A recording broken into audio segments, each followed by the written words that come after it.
আসসালামু আলাইকুম। আমরা সকলেই চাই যে আমরা সবার কাছেই আমি যেন প্রিয় ব্যক্তি হয়ে থাকি। হ্যাঁ, কিন্তু অনেক চেষ্টা করতেছেন। আপনি যতই ভালো কাজ করেন না কেন, আপনি প্রিয় থাকবেন। যখনই আপনার একটা ভুল পাবে, তখনই আপনি খারাপ হয়ে যাবেন। তো এই সমস্যাগুলো আমাদের অনেকের জীবনে আসে।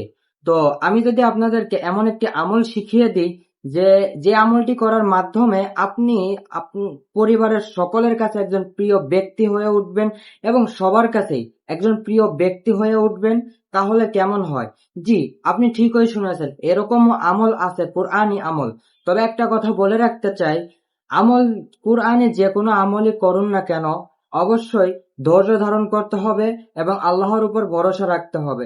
আমি আপনাকে এমন কোনো গ্যারান্টি দিব না যে আপনি আজকে এই আমলটি করবেন এবং আপনি কালকেই সবার কাছে প্রিয় ব্যক্তি হয়ে যাবেন। এরকম আমি কোনো গ্যারান্টি দিব না। তবে যে কোনো আমল করার সময় অবশ্যই আল্লাহর উপর ভরসা রাখবেন, ইনশাল্লাহ সেই আমলটি খুব দ্রুত কাজে আসবে। তো চলুন বেশি বকবক না করে আজকের ভিডিওটি শুরু করি, আমলটি জেনে নিই। আর হ্যাঁ, আপনারা যারা আমার ভিডিওটি ইউটিউব চ্যানেল থেকে দেখছেন, অবশ্যই আমাদের চ্যানেলে একটা সাবস্ক্রাইব করে দিয়ে যাবেন।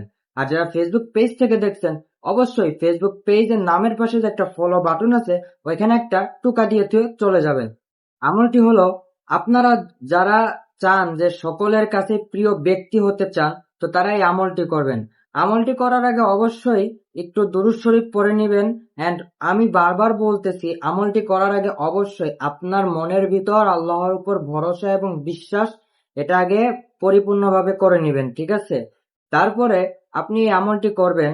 আহ, আমলটি হলো সূরা মুহাম্মদ 26 নম্বর পারায় এই সূরাটি যে ব্যক্তি লিখে, মানে পুরো সূরাটা লিখে জমজমের পানি দ্বারা সেই সূরাটি ধুবে, ধোয়ার পরে ওই পানিটুকু পান করতে হবে, মানে খাইতে হবে। আপনি যদি এই আমলটি করতে পারেন, ইনশাআল্লাহ আল্লাহর রহমতে আপনি সবার কাছে একজন প্রিয় ব্যক্তি হয়ে উঠবেন। আশা করি বুঝতে পেরেছেন। আমি আবারও বলতেছি, যে কোনো আমল করার আগে অবশ্যই আল্লাহর উপর ভরসা এবং ধৈর্য রাখবেন। আশা করি বুঝতে পেরেছেন। এই ভিডিওটির মধ্যে আমি আপনাদেরকে আরেকটি আমল শিখিয়ে দিই। আপনি যেই কাজই করুন না কেন, সেই কাজটা যেন আপনার জন্য সহজ হয়ে যায়, সেটারও কিন্তু একটা আমল রয়েছে, কোরআনী আমল। তো আপনারা চাইলে কিন্তু এই আমলগুলো করতে পারেন। তো আমলটি চলুন জেনে নিই। এই আমলটি করার জন্য আপনাদেরকে অবশ্যই আগে পরে একটু দুরূদ পড়ে নিবেন, এটা সব থেকে বেশি ভালো হয়।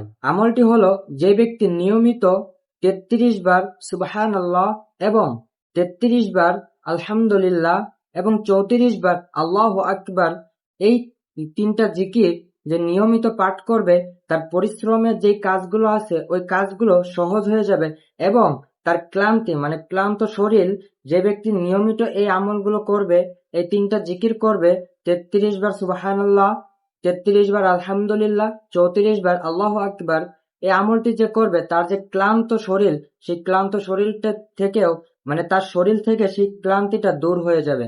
তো আশা করি বুঝতে পেরেছেন। আজকের ভিডিওটি এই পর্যন্তই। ভিডিওটি ভালো লাগলে অবশ্যই লাইক, কমেন্ট এন্ড শেয়ার করতে ভুলবেন না কিন্তু। পরবর্তী ভিডিওর জন্য নতুন কোনো আমল নিয়ে আসবো, সেজন্য অপেক্ষা করুন। আসসালামু আলাইকুম ওয়া রাহমাতুল্লাহ।